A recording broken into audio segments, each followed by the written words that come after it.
Assalamualaikum warahmatullahi wabarakatuh. Alhamdulillahilladzi khalaqal insana fi ahsani taqwim. Asyhadu an la ilaha illallah wahdahu la syarikalah ar-raufur rahim. Wa asyhadu anna Muhammadan abduhu wa rasuluh dzul qalbir rahim. Allahumma shalli wa sallim wa barik ala sayyidina Muhammadin wa ala alihi wa ashabihi wa man tabi'a hudah ila yaumil ladzi la yanfa'u malu wala banun illa man atallaha biqalbin salim. Sadaqallahul azim.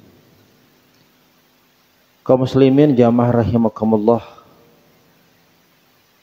puji syukur kita panjatkan kepada Allah Subhanahu wa taala. Salawat dan salam kita haturkan untuk baginda kita Nabi besar Muhammad sallallahu alaihi wasallam. Kita melanjutkan pembacaan kita masuk pada ayat yang ke-23 dan 24 surat Al-Isra, surat yang ke-17. Wa qadara rabbuka alla ta'budu illa iyyahu wa bil walidaini ihsana. Imma yablughanna 'indaka al-kibara ahaduhuma aw kilahuma fala taqul lahumā uff wa la tanharhumā wa qul lahumā qawlan karīmā. Wakhfid lahuma janaha dzulli minar rahmah wa qur rabbirhamhuma kama rabbayani shaghira. Rabbukum a'lamu bima fi nufusikum in takunu salihin fa innahu kana lil awwabina ghafura. Ya marhamukumullah, ayat ini memberikan penegasan tentang kewajiban kita selain beribadah kepada Allah, juga berbakti kepada kedua orang tua kita. Pada minggu lalu sudah ditegaskan bahwa bakti kita kepada kedua orang tua mendapat posisi yang teramat penting, bahkan setelah kebaktian kita kepada Allah, ibadah kita kepada Allah. Maka ridha Allah terletak pada ridha orang tua dan murka Allah terletak pada murka kedua orang tua. Jamaah rahimakumullah,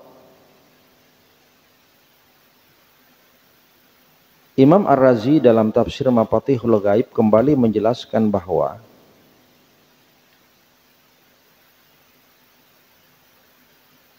keutamaan dan kelebihan kenapa kemudian kita diperintahkan untuk berbakti kepada kedua orang tua.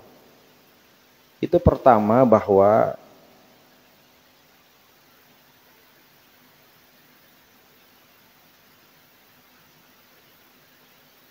annal walada qit'atun minal walidain. Bukankah seorang anak itu merupakan bagian dari kedua orang tua? Tidak ada anak kalau tidak ada orang tua. Maka sebagaimana yang disebutkan dan dijelaskan pada ayat sebelumnya bahwa orang tua itu ibarat pencipta zahir yang menjadikan kita secara zahir, yang hakikinya adalah Allah Subhanahu wa ta'ala. Kalau bukan karena orang tua kita, kita tidak ada. Jadi sama dengan yang menjadikan dalam arti yang zahir, dalam arti yang lahiriah.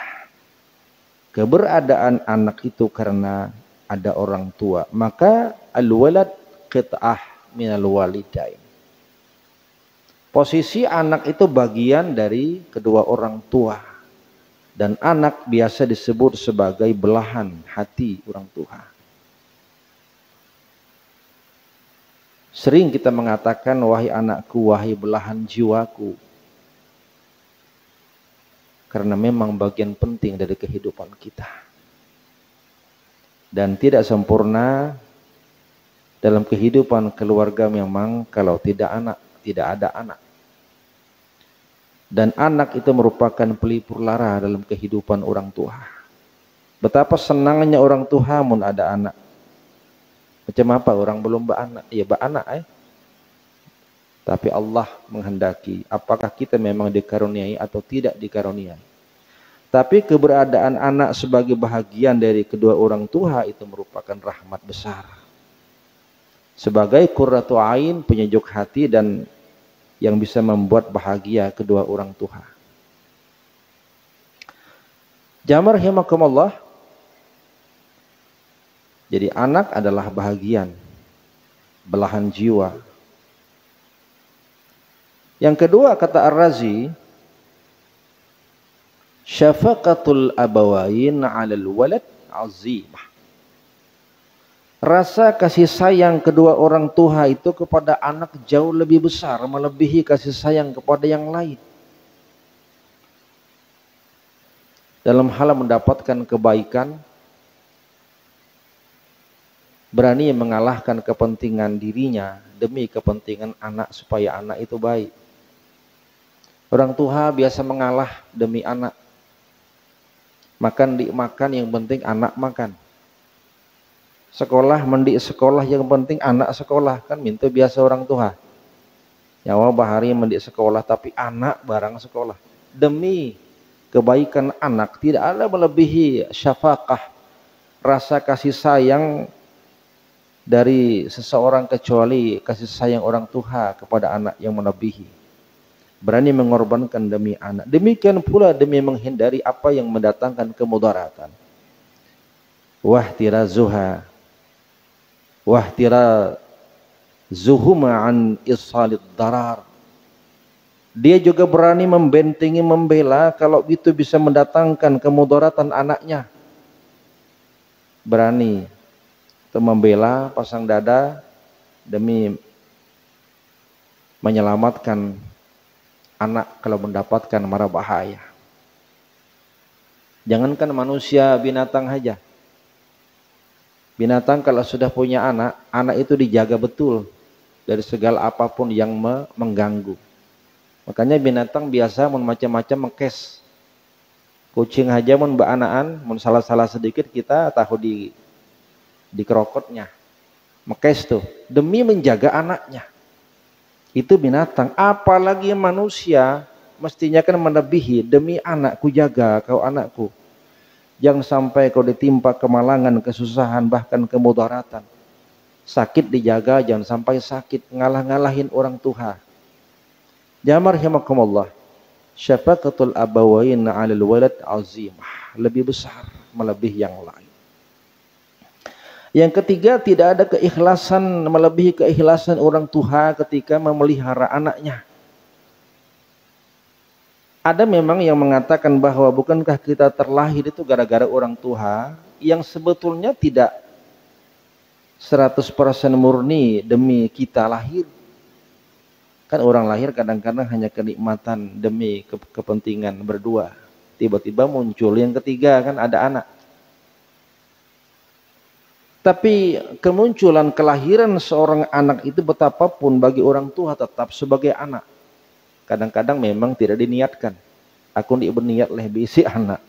Tapi yang namanya kita berkeluarga mau tidak mau kadang-kadang ya harus punya anak. Tapi kalau kita sudah punya anak, maka orang tua kepada anak tidak ada yang lebih tinggi ikhlasnya selain keikhlasan orang tua kepada anak. Mengapa orang tua memelihara mulai kecil sampai kemudian tumbuh besar, bahkan sampai dewasa, tetap dianggap anak dengan segala belas kasih sayang yang begitu ikhlas. Tidak ada imbalan sedikit pun. Jamaah rahimakumullah. Orang tua memelihara kita sejak halus, mulai dari menyapih, menyusui, memopoki, memakani, membajui, segala macam. Dia pernah ada ingin mendapatkan balasan sedikit pun. Dan tidak pernah terbesit di hati kita, kalaupun kita sudah dewasa, orang tua kemudian berucap, aku menagih apa yang sudah selama ini kuberikan kepadamu. Rasanya tidak ada. Tidak ada tagih menagih, balas budi. Dulu kalau bukan karena aku didik, kau tidak seperti ini jadinya. Orang tua yang baik adalah orang tua yang memang ikhlas ketika dia memelihara anaknya. Tidak pernah ada ucapan untuk mengeluarkan kata-kata seakan-akan menagih balas kepada anaknya. Dan kalaupun ditimbang-timbang tidak ada yang setara dengan jasa orang tua yang begitu ikhlas memelihara anaknya dari kecil sampai dewasa. Maka yang ketiga kata Imam Ar-Razi adalah tidak ada keikhlasan melebihi keikhlasan orang tua kita. Mun yang lain tahu tidak ikhlas. Seperti yang kita bahas pada beberapa kesempatan yang lalu. Ikhlas di mulut tapi kadang-kadang hati lain. Itulah manusia. Tapi orang tua kepada anak betul-betul ikhlas, kata Ar-Razi. Jamar himakumullah. Lalu apa yang menjadi kewajiban seorang anak kepada orang tua di ayat yang ke-23 itu ada 3 kewajibannya. Yang pertama adalah fala taqul lahum uff. Jangan sekali-kali kita berkata di depan orang tua dengan kata-kata yang kasar seperti uff. Uff itu biasa diterjemahkan dengan kata-kata ih, cis, cus, cas. Kan sering biasa kita mendengar tuh, orang tua menyuruh anaknya, tolong belikan ke pasar, diemang oleh. Itu sama bahasanya dengan uff. Wala taqul lahuma. Fala taqul lahuma uff. Jangan sekali-kali berkata yang itu merupakan kata-kata yang kasar. Uff. Ih, Wala tanharhuma, jangan dibentak-bentak.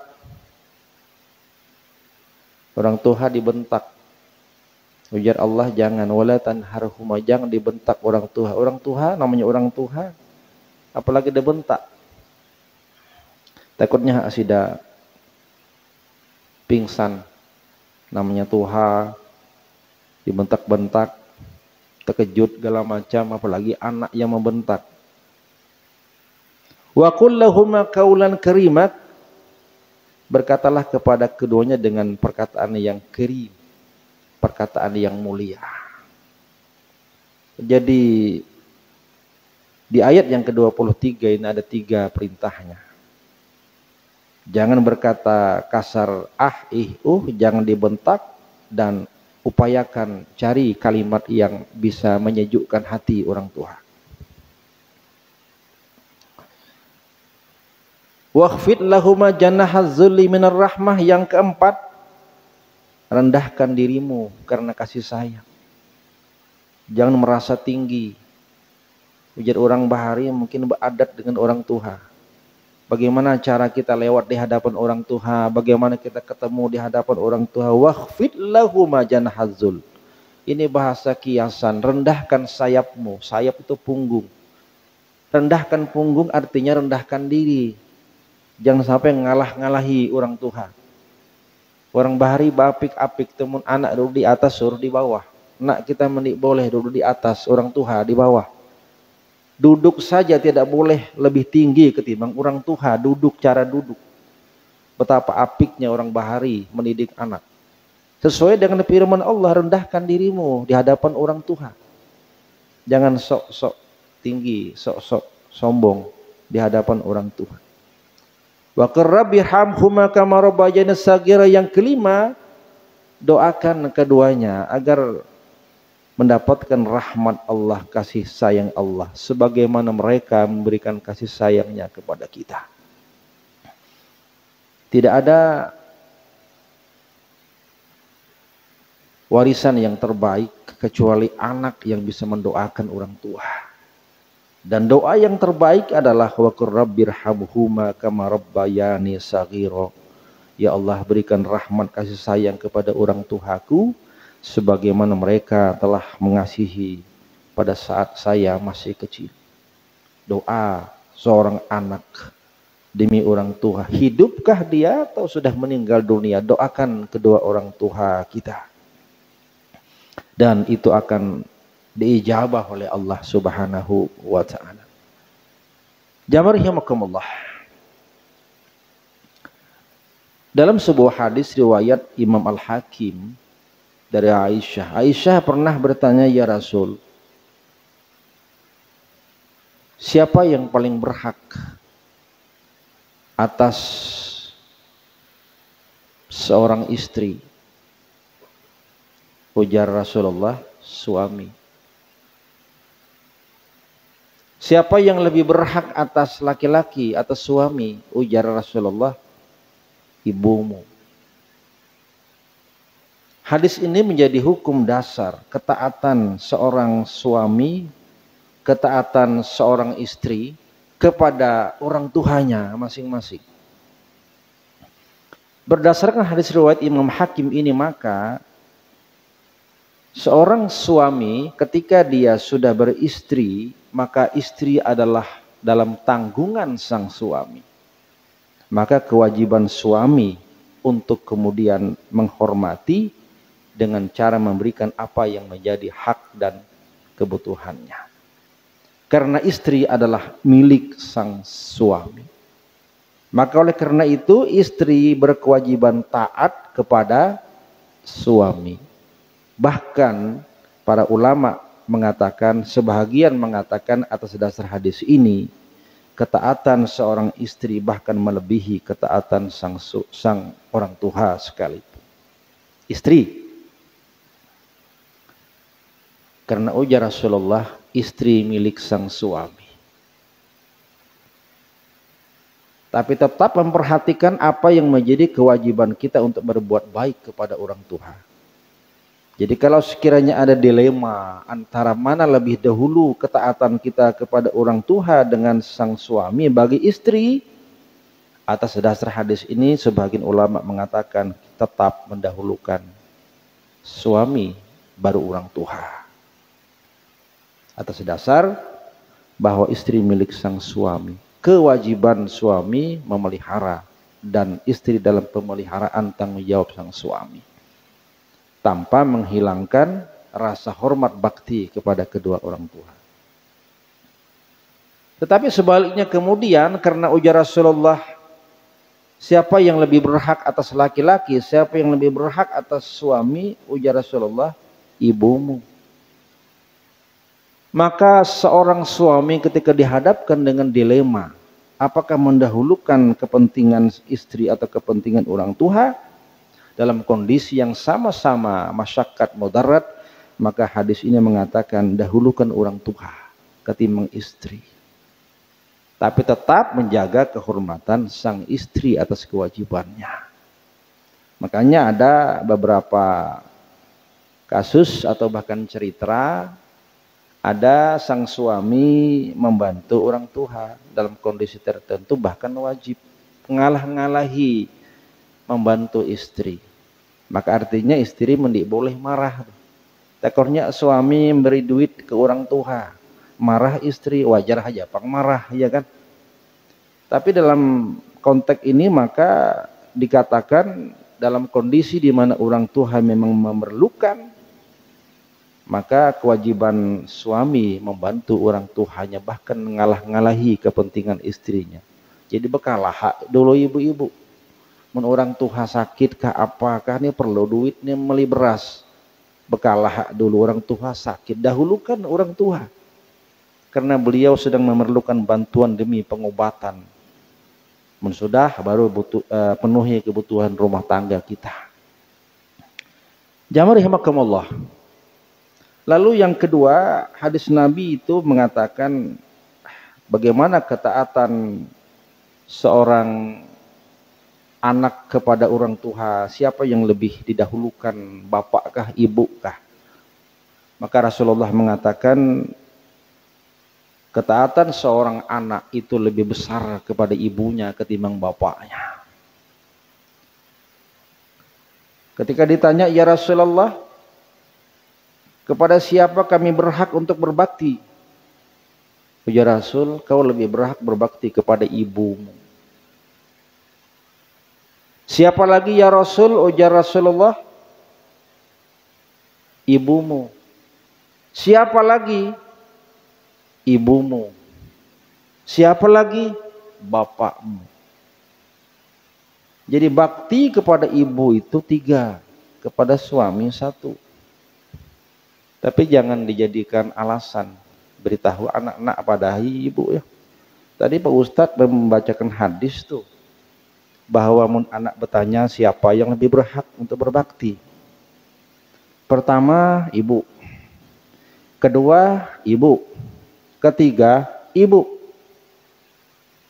Keempat, baru bapak. Jadi berarti ibu 3 tuh. Bapak 1. Jadi kalau begitu bapak 1, ibu 3. Tuh dipleset tuh ya. Seakan-akan memberi pesan ke mamaknya tuh pada bahwa ketaatan dicukup 1 ibu. Ketaatan kepada ibu 3. Jamaah rahimakumullah, maka kemudian kembali menegaskan bahwa ayat 23 24 adalah kewajiban kita beribadah kepada Allah, bakti kita kepada kedua orang tua dengan cara kita berkata-kata yang baik tidak kasar, kemudian jangan membentak, kemudian berkata yang lembut, dan kemudian rendahkan diri, dan yang terakhir kemudian adalah doakan kepada kedua orang tua kita apakah masih hidup atau sudah meninggal, dengan catatan doa kita itu sepanjang orang tua itu masih beriman kepada Allah, dengan doa Rabbighfirli wali walidayya. Karena Allah menyatakan tidak ada permohonan minta ampun kepada Allah atas orang-orang musyrik. Kasus Nabi Nuh, ya Allah ampuni anakku, ujar Allah, lain, itu bukan anakmu, itu adalah bukan dari keturunanmu, dia adalah orang yang tidak baik, padahal anaknya. Tapi karena sudah musyrik maka ditegur Allah, jangan kau doakan keampunan atas kesalahan dia. Semoga Allah memberikan kekuatan kepada kita, kesehatan jasmani rohani kepada kita, dan kita bersyukur mun kita masih ada orang tua, kita masih bisa berbakti kepadanya di dunia ini. Mun sudah meninggal tidak ada yang bisa dan patut kita lakukan kecuali dengan cara berdoa kebaikan, rahmat dan kasih sayang Allah Subhanahu wa taala. Aku qouli hadza wa astaghfirullah. Wassalamualaikum warahmatullahi wabarakatuh.